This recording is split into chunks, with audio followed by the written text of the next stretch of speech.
Hey guys, what's up? RedExions here and welcome back to this brand new video.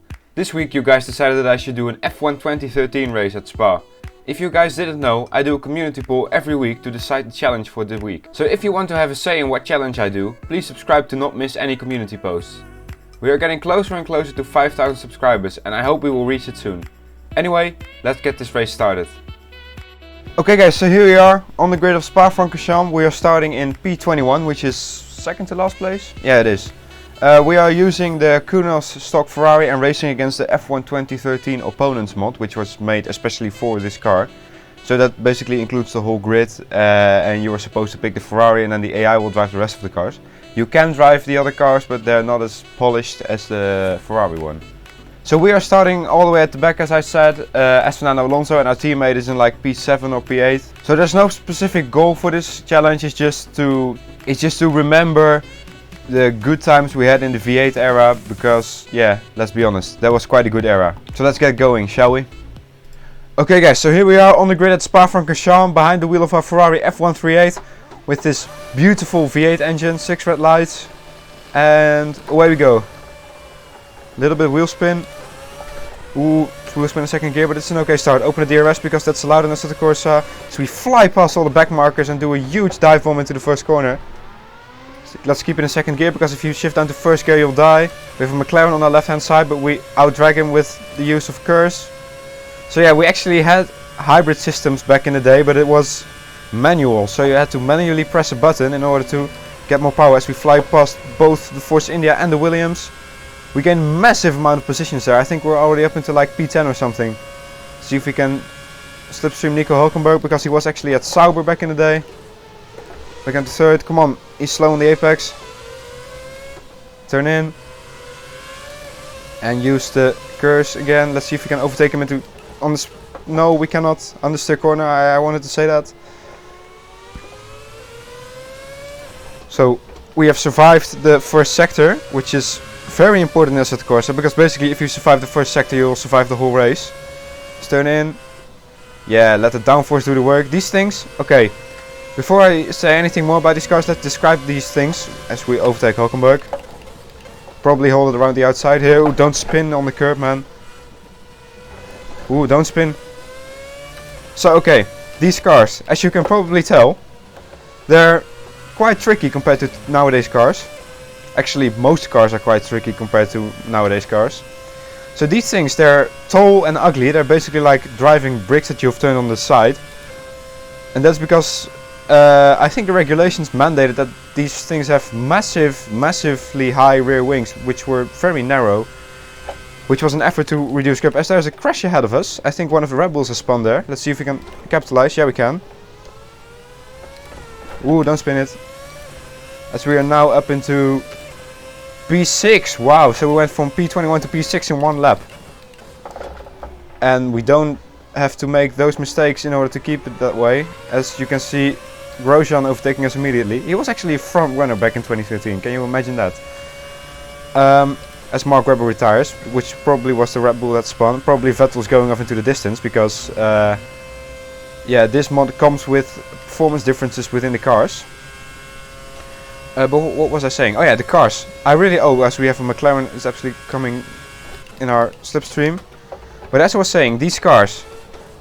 The way to describe these cars is agile, light, nimble and tail happy. Because these things were all three of that, or all four.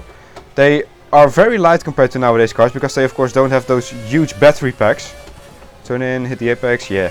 They don't have the huge battery packs.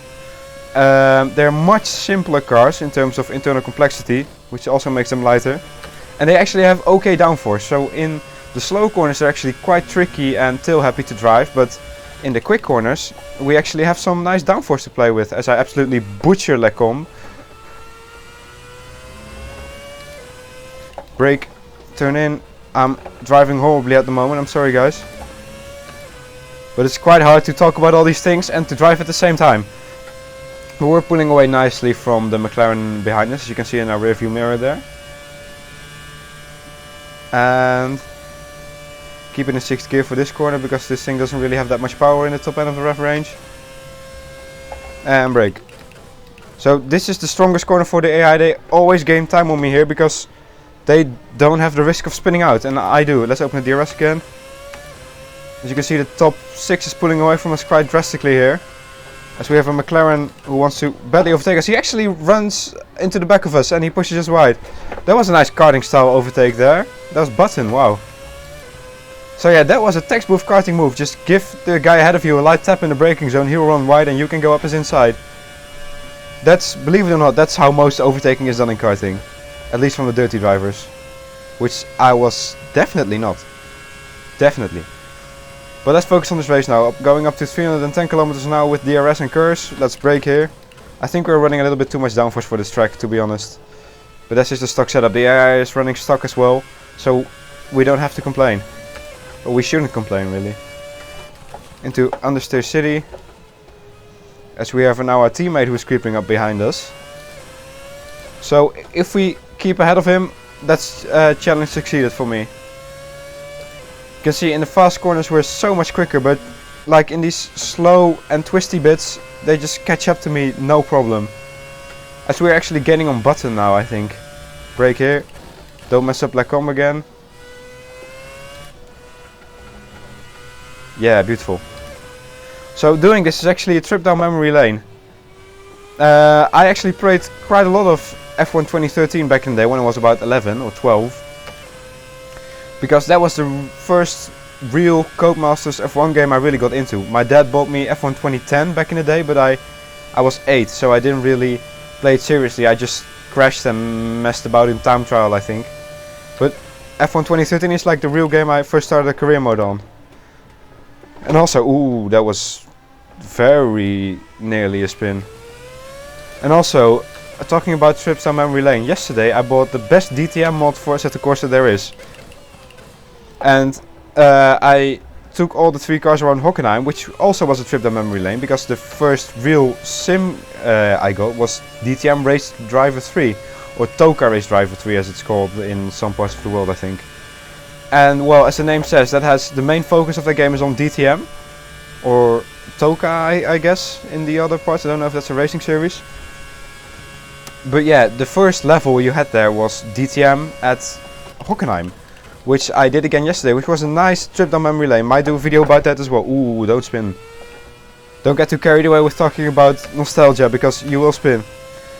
As you can see there, on the minimap on the right, the leaders are pulling away quite drastically.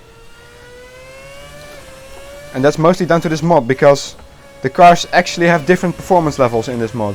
As you can see now that Massa is still behind us. Turn in, brake a little bit. Even on medium tires, that corner is almost flat with this car. Insane. Brake. Because yeah, sadly, medium tires were the softest tires allowed at this racetrack back in 2013. Which were almost the hardest set. There was only one harder set than this, which was the hards. In my opinion, tire rules were much easier back in this day. They just had 2 sets of tires, options or primes, which was option was the softest and prime was the hardest. And it went from super soft to hard, so it was super soft, soft, medium, hard. That was it. Well, and of course the 2 wet compounds. Down to second gear, into the bus stop. As the leader is now on his final lap. There's absolutely no one around us. I'll shut up for this lap now, so you can listen to this beautiful sound, which actually is not the sound that came with this car, but this sound was created by VRC and is on the 2009 Williams. That was an absolutely terrible screen freeze there, my heart stopped. But I'll shut up now, let's listen to this sound.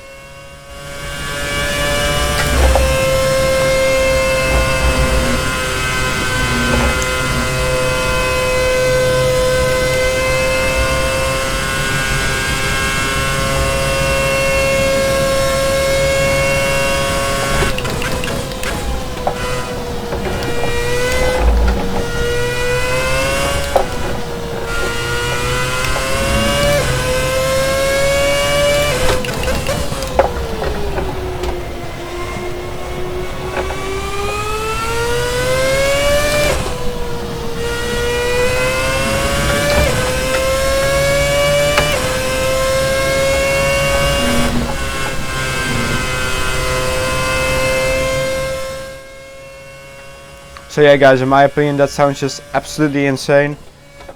I actually seen in my rear view mirror that Paul Di Resta has overtaken our teammate and he's actually creeping up towards us. So let's see if he can keep this P8. Into Stavlo, out of Stavlo. As we drive past the karting track right here. If you have ever wondered what the grey building is on the right there, that's actually the restaurant from the karting track, because the karting track is right down over there where we just passed. Which is actually one of my favorite tracks ever for karting. It has an absolute death chicane in it. If you want to see it, I'll leave it up there somewhere in the top right hand corner. But right now, final corner. Oh, we almost spin it in the final corner and no, Paul Di Resta gets us. So yeah, that's how dangerous the final corner is in the 2013 cars. But anyway, it's P9. As I have a massive voice crack. Almost P8. These things are a blast to drive, man. Phew, you should really try it out. Just put the AI up to 100%, put the aggression up to like 60, which is like a sweet spot. They're quite aggressive but not too aggressive. And just get this mod. This car is in, the car I'm driving right now is just an AC by default. Or I think it's a DLC maybe. So once you get that, get the F1 2013 opponents mod. And you'll have massive amounts of fun, because just start at the back and let's see how far you can get up to the front, right? Phew. And of course the sound mod is insane. This is done by VRC. I'll leave all the relevant mods in the description below. Same for this F1 2013 style HUD. Phew. So that was it for this race. Let's go to the outro. So guys, that was it for this video. For me personally, it felt great to hear those V8s rumble once again. Anyway, if you enjoyed this video, please leave a like. Subscribe if you like the content like this, because I do this every week. That was it for this video, and I will see you guys next time. Peace.